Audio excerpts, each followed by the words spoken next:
पद्मा जी को मैं चाहूंगी कि स्क्रीन पर लेकर आएं। और पद्मा जी क्या आपसे कह रही हैं, जरा ये सुनिए।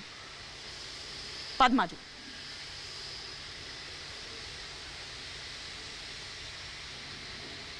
हाँ, हेलो पद्मा जी, आप मुझे सुन पा रही हैं? हाँ, आपकी आवाज़ हमारे तक आ रही है। आप हमको सुन पा रहे हैं? जी जी जी, बिल्कुल मैं आपको सुन पा रही हूँ। और यहाँ पर आप बैठे जो पैनल पर हैं, आप उनको भी सुन पा रही होंगी, उन मेहमानों को भी सुन पा रही होंगी। और जेडीयू की प्रवक्ता अभी मेरे साथ यहाँ पर जुड़ी हुई थी, जो तमाम बातें यहाँ पर रख रही थी। लेकिन आप उनसे आज क्या कहना चाह रहे हैं?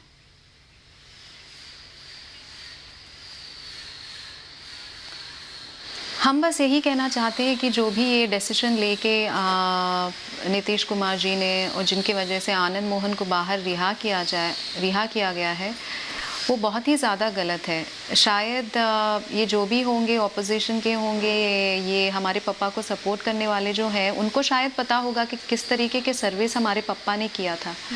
तो हम तो चाहते हैं कि ये जो भी अपोजिशन में है, हमारी बात भी सुने, हमारी बाधा भी देखें। 29 इयर्स एक छोटी बच्ची थी, मैं 4 साल की बच्ची थी जब मेरे पापा चले गए। और मेरे पास इतने मेमोरीज़ भी नहीं है मेरे पापा के।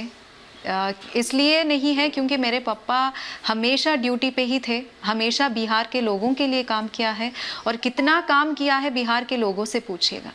आज भी 29 इयर्स के बाद भी अगर उनका नाम गूंज रहा है पूरे नेशन में, इसका मतलब यही है कि उनका सर्विस कितना परफेक्ट रहा है।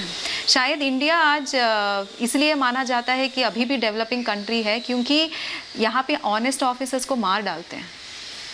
तो ये हमारे लिए, हमारे फैमिली के लिए रिवॉर्ड नहीं होना चाहिए। ये सिर्फ एक पॉलिटिकल मुद्दा ही नहीं होना चाहिए। इमोशनली भी एक फैमिली को कितना इफेक्ट हुआ है, और किसको इफेक्ट, ऐसे इंसान को मार दिया गया जिन्होंने सिर्फ सोसाइटी के बारे में सोचा है। उन्होंने आखिरी पल में भी उनके बारे में नहीं सोचा, ताकि सिर्फ उन्हें अपने बॉडीगार्ड के बारे में सोचा जिनको खींच लिया था वो मॉब ने।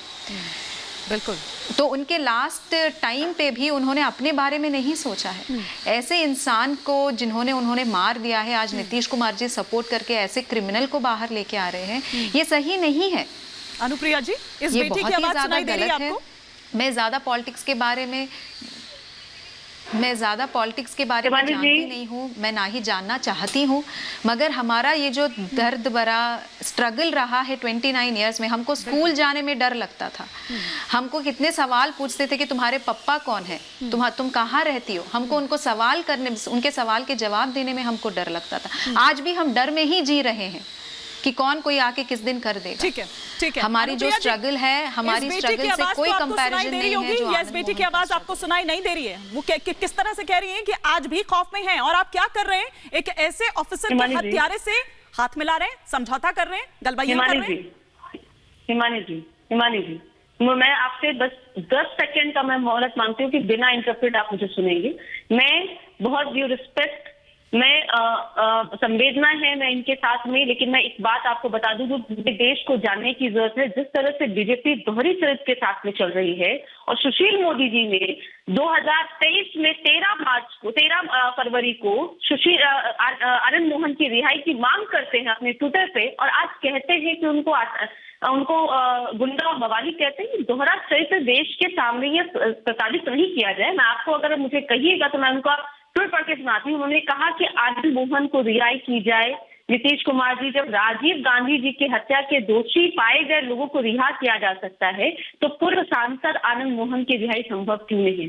इनफैक्ट उन्होंने उनको निर्दोष साबित किया और कहा कि हत्याकांड में उनकी कोई भूमिका नहीं है। आप जहां सुप्रीम कोर्ट ने उनको दोषी ठहराया और सुशील मोदी जी ने उनको कहते हैं कि अपने ट्वीट में वो दोषी नहीं है, तो ये चरित्र देखिए भाजपा का।